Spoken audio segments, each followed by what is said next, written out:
Alright, ladies and gentlemen, welcome back to Buccaneers Daily. My name is Jackson. I post daily Bucs content, so hit that like button, hit that sub button. Guys, we're like 100 subs away from 2,000. I appreciate all the love.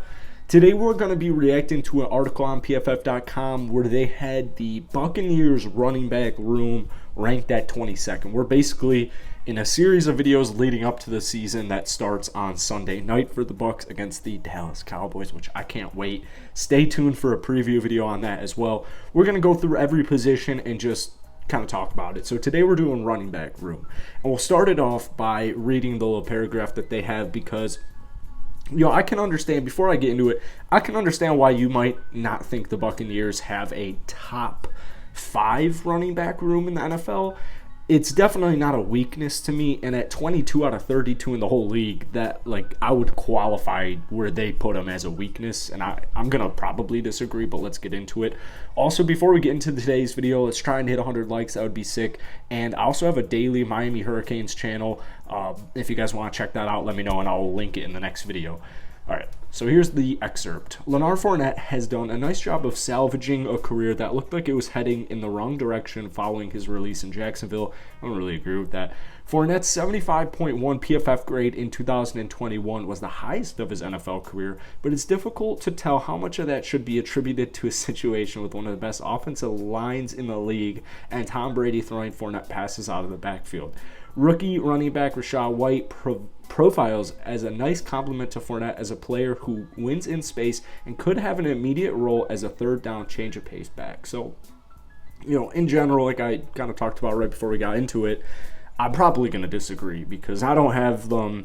If I had to just genuinely non-biased rank the Tampa Bay Buccaneers running back room, I would probably place them somewhere between, off the top of my head, 8 to 12. That's probably somewhere. So they're not elite, they're not the best, but they're certainly better than average.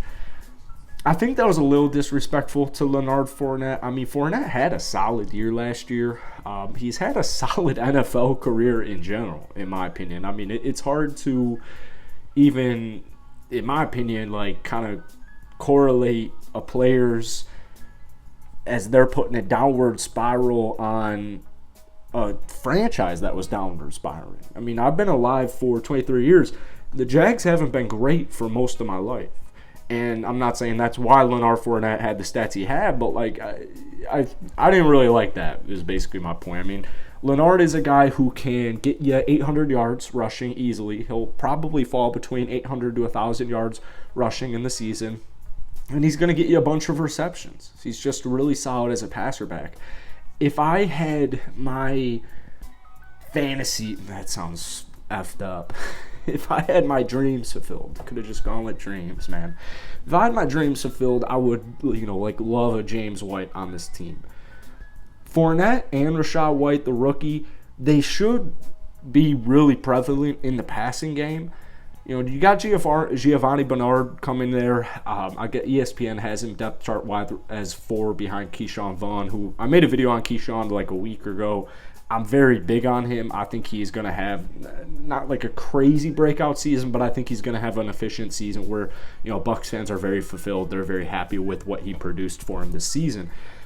Giovanni Bernard, though, keep in mind, man, this guy's he's only 30 years old. I know he is 30 years old. So he's in his prime. Granted, running backs, their longevity might be a little bit different than, say, an offensive lineman, but Giovanni Bernard is still very capable in the passing game as a running back. I just think that they have a really unique blend of 4 running backs. Top to bottom, Leonard Fournette, Rachaad White, Keyshawn Vaughn, Giovanni Bernard. You can get really creative with this group. You can get very creative with this group. The offensive line, the offensive line was very great last season. It's been great since Tom Brady has been in Tampa Bay. I don't have concerns. And we'll talk about this probably in the next day or two when I make an offensive line video. But, I really look at it right now. I'm not concerned.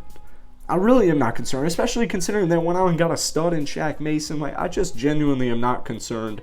Donovan Smith at left tackle, I think that's probably one of the most, if not the most important positions in the entire of all positions in football. I think the left tackle is, it's just a classic. You know, if you're, it's kind of like that. What's that? I can't think of the guy who says, you know, pay 5 players and the, you know, left tackle's on there. I can't think. He's like a big sports name. I can't even. Oh man. Anyways, we'll cut that out. My running back thoughts are, like I said, somewhere between 8 to 12. That's really the point of this video. I would love to hear from you guys, though. Comment down below. If you had to rank power ranking wise, would you put them at 22? Would you put them more like me, somewhere between 8 to 12? Go ahead, drop your power ranking for the Buccaneers running back room down below. But as always, man, hit that like button, hit that subscribe button, and I'll catch you guys later.